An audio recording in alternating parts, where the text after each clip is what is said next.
I'm Adrian, the cruise and travel guy. Join me on board Norwegian Spirit for a tour of a balcony cabin stateroom. Norwegian Spirit has a range of cabin types from suites to insides, and in today's video we'll take a look at a balcony cabin. At the entryway, you'll find access to the bathroom, which we'll see later on. Let's take a look at the full wardrobe. Closest to the entry door, you'll find a number of extra deep shelves. We use these for folded clothing and things like hats. Two large doors hide a substantial area for hanging, and there were quite a lot of hangers available to use. Life vests occupied the top shelf, rendering that one pretty much useless. Slippers and robes were available too, which was a nice touch. 4 soft close drawers were perfect for storing smaller items, and they were actually quite deep, if a little shallow on the vertical scale. This is also where they had the hairdryer, but I ended up moving it next to the safe. The bar fridge worked really well and was stocked with a few extra charge beverages. There were an additional 2 open shelves and a cupboard door that hid the safe, and 1 more shelf.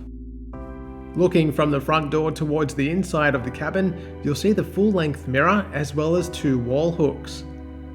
The room itself is not large by any means, but it was completely fine for our cruise.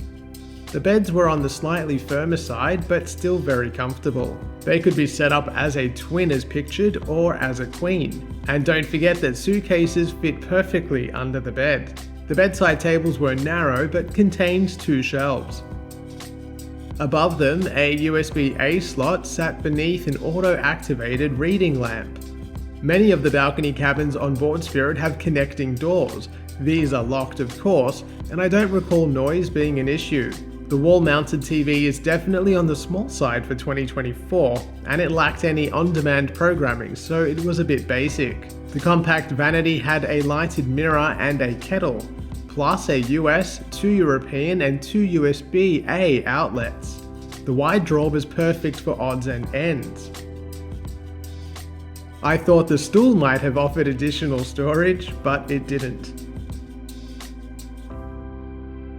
Opposite the vanity was a small sofa that could convert into a 3rd bed if required. It would be a compact space for 3 people to share for an extended period, but I'm sure it could be done. The balcony was a nice addition, and while not spacious, it offered 2 comfortable chairs and a small table.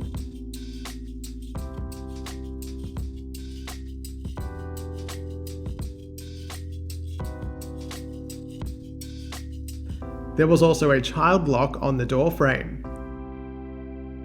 The bathroom offered a really useful layout with 3 clearly defined zones, and thankfully included a glass shower door.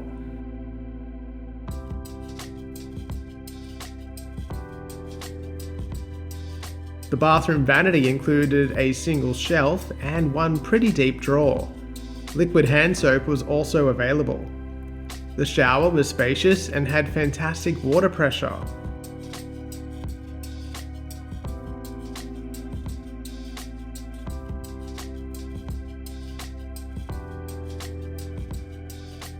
Conditioning shampoo and body wash is also included in each cabin. Cabins on board Norwegian Cruise Line ships are serviced only once daily, with no official turndown. Room attendants work morning and evening shifts though, so you could easily request additional fresh towels if needed.